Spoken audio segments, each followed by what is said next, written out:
afternoon, or good morning, everyone.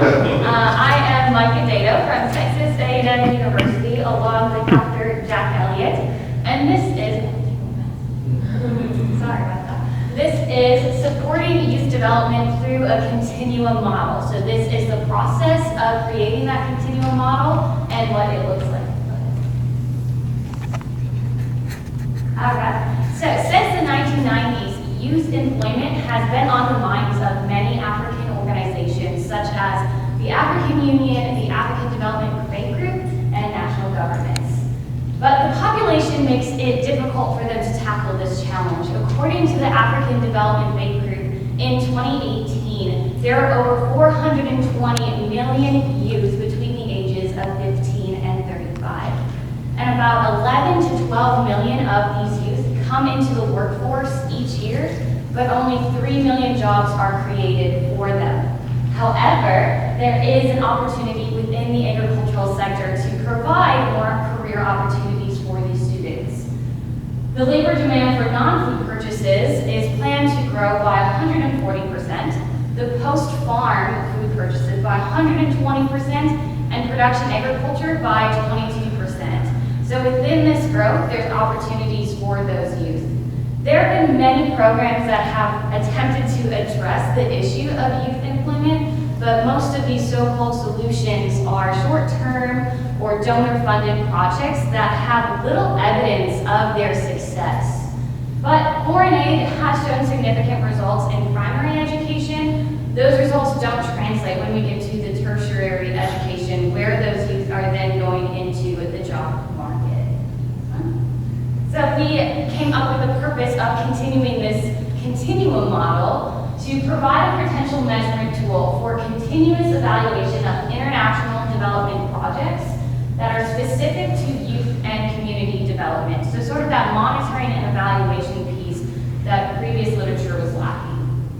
The objectives were to examine how previous literature measured development success, construct a model based upon that previous literature, and then create applications of where this continuum model can be used within the development sector.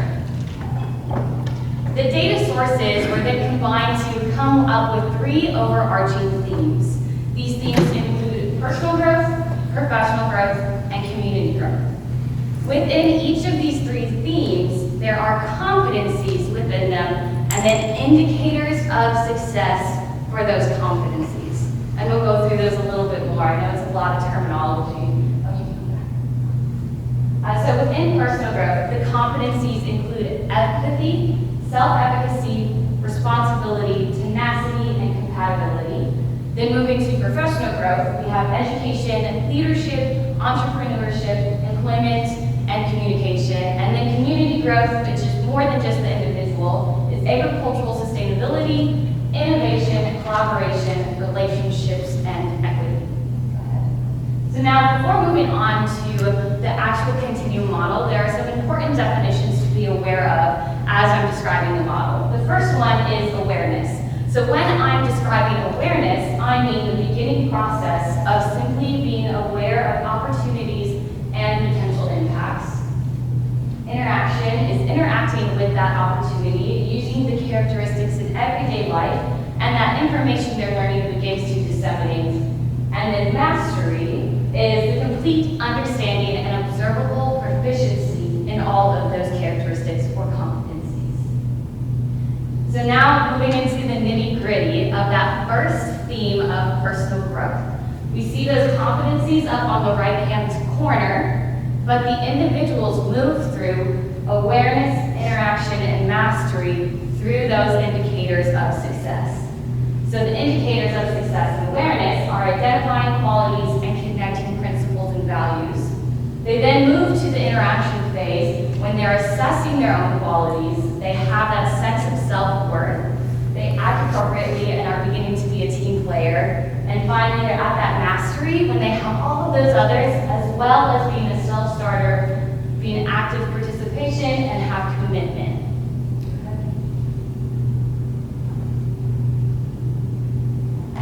Professional growth is the next one. Again, we have those competencies up in the right-hand corner, and we move through awareness, interaction, and mastery. Awareness in is acquiring knowledge and identifying those resources. They then move to interaction when they're using those resources, conceptualizing their own ideas, being adaptable and thinking critically, and finally mastery when they have those leadership roles, being an active participant and making effective decisions within those roles. And then we move to community growth. So this moves beyond the individual and is more of a systemic change. How are those programs that we're using with youth development creating community growth as well? So the awareness is simply having access to resources and access to knowledge. In interaction, they're having active experimentation, innovative ideas, being engaged individuals, and prioritizing those resources. And mastery when we create equitable opportunities for those in the community, having proper management, and knowing how to have conflict resolution within the community. So when we put it all together, it looks a little bit something like this. So they're achieving competencies as individuals go through awareness, interaction, and mastery. And these occur by having experiences and opportunities that occur throughout time. So individuals can move throughout the continuum to reach those competencies under each of those three overarching themes. And one item to note about this is that this is a continuum, not a cycle. So an individual can be at mastery in employment, they have that full-time career, but still be at awareness for empathy in personal growth. They don't have to achieve all of the competencies in personal growth before moving on to professional growth. So they're throughout the continuum at a different spot with every single piece.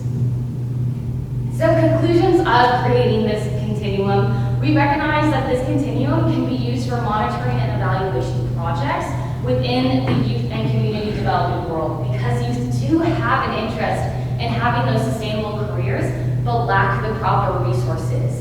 And agriculture provides an opportunity for them to have those sustainable careers, but we need to evaluate those programs in order to provide them with those resources. Further, each study that was analyzed for the development of this continuum varied in what they used to measure success and what they defined as development. And so this provides a structured continuum to evaluate further studies. We recognize that this can be applied to monitor project success with school-based or community-based development projects. It's that monitoring and evaluation component that is a continuum, not an end of program assessment. So USAID is really hitting hard on having the collaborating, learning, and adapting throughout the entirety of the project, not just an end of the program assessment. And that's exactly what this continuum does. It can be used from day one of that program start to that last day and years after that program has ended. So that's why we created this continuum model and see that it applies to the development sector. So if you're interested in reading more about the abstract or looking at the references, this is a QR code to just that. And then thank you so much. I'm going to just go back to the QR code. Okay. And hit me with your questions. Very interesting and very useful, something that hopefully can be used in the future. Could you kind of just refresh everybody? So was it like a synthesis of literature that kind of led to the development of this model, or what was your process that kind of grounded your evidence for the model, I guess? Yes, exactly. So it's pretty much twofold. So there is a life knowledge continuum that this is based, the structure is based off of that life knowledge continuum that was used with National FFA, but it's based upon a synthesis of literature. And so basically analyzing those, that's where the competencies and indicators of success came from, but combining everything that the literature used because they all varied on what they used with each of their evaluations and the time frame they used to evaluate those programs. Awesome, thank you. Any questions? Yeah, thanks, Mike. I really like our continuum approach. Looking at those themes, let's say like empathy, that was under personal development, is that right? Would there be separate measures that are used depending on what you're hoping to determine whether they've made progress in those areas? Maybe just explain a little bit about those indicators and how you would measure some of those. Yeah. See, that's the interesting part and why I was so excited to present here is because this is really the first presentation we have with this continuum model, and in order for it to be valid, we want input from experts in the area. And so measuring each one of those really came from those indicators of success. But I have not specifically created, like a Likert scale of this is where they're at with this at that point. But continuing with the continuum model in the future, I think that's the next step for us to look at is how do we evaluate each one of those, how do you evaluate empathy, employment, etc. Is it just a yes or no? Is it a Likert scale? Whatever it is for us to see if they are able to achieve mastery of that. And what's nice with some of those is that there's probably existing measures, right? So you don't have to. Yeah. There's so many Exactly. competencies, but Plug it into the model. yeah. There's a lot of pieces to that model, and so Sure. we need to add more as we keep working on it. Any other questions? Yeah. So obviously we as researchers and future practitioners need to apply this, but like what plans have you potentially applying it here? So to other projects. Yeah, so at the Borlaug Institute, we have the opportunity to interact with a lot of different grant programs, and we are specific on the Africa team. We really enjoy working with those youth development projects. So we do have plans to implement this model with future grant programs, and on every grant application, we have a monitoring and evaluation component that we have to describe what we're doing, and we see ourselves using this model once we get more in-depth pieces of how we measure each one of them within that grant process of doing that monitoring evaluation. Yes. I was wondering if you could go a little deeper on the sustainable agriculture variable or in the community component. Yeah, so that was a question about sustainable agriculture or just being sustainable in general. Like, how is that involved into the community component and why and how to measure that as an indicator? So that all that comes from the literature of what community development included was having sustainable agriculture development. So that could be including, so we have a community garden. Does that community garden survive past the grant of 5 years? Is it there 10 years later? And so that's sort of where the literature suggests of, is that sustainable in their agriculture practices? Further, looking at what sustainable agriculture practices they use within the community. So although we don't have a specific measurement for that yet within this model, that's what the literature pointed to on the community growth of having sustainable agricultural practices with programs. Any other questions? Incredible job.